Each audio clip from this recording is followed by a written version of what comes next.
Hey, how you doing? So I just wanted to make a companion piece to the one of the videos I just made about stamps and printmaking.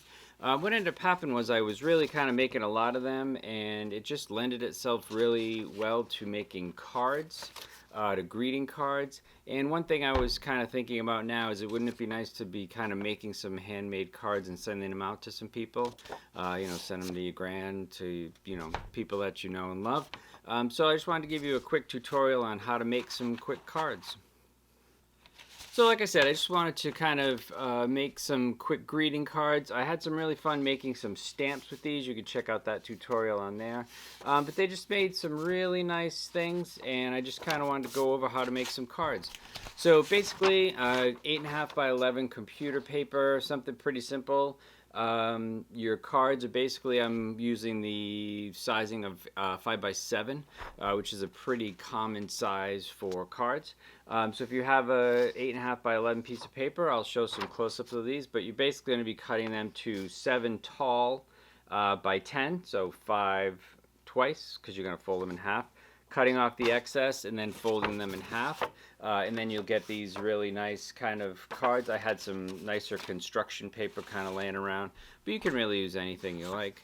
So you end up with something like this that ends up being, you can fill it on the inside, add what you want, add your personal statements, etc.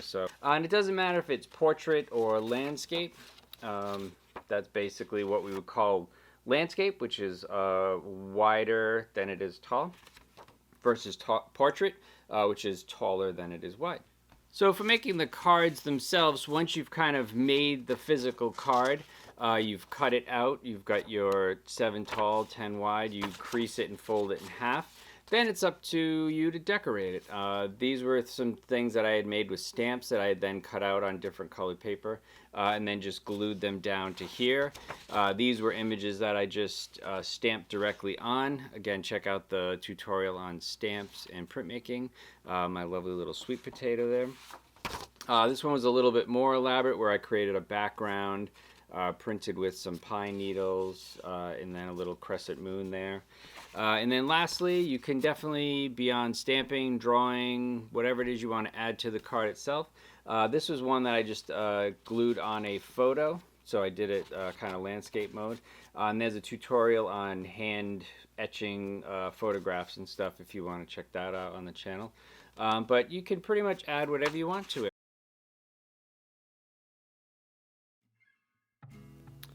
Alright, so what I wanted to show you here was the template for your cards. So you end up with your card here. It's basically 7 inches tall by 10 inches wide, providing for 5 by 5. That will give you a 5 by 7 inch card. And then you can just simply trim off the excess. The blue dots are the folded lines. So you basically will end up with something that looks like that. And again, when you make your card, you always want to remember to print on this side and not this, so that when you fold it up, you have your card printed on the right side, so when you open it, you can put all your information and stuff there. Likewise, when you go to print, if you're printing stuff on the inside of the card, make sure you're always putting it on the side that is the inside. So that'll be essentially your cover. When you open up your card, you would have your information there, and then that would be your back. And you could put a nice little stamp there or something for them. But there you go, 5 by 7, there's your template. You'll end up with card, fold it. So, one more thing, I can one-up this. Once you've made your card, why don't you make an envelope? So a little bit more complicated would be the envelope, but completely doable.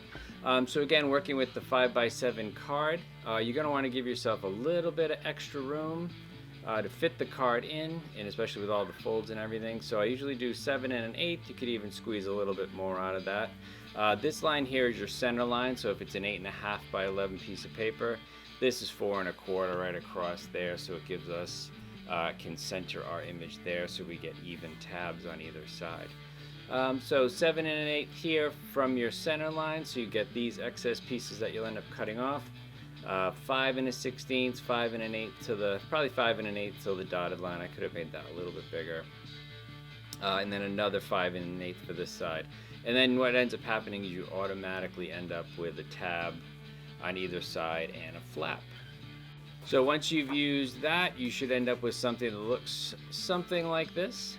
And if we follow our dots here to fold, and these two tabs here just simply get folded in, you're going to apply glue just to these tabs here.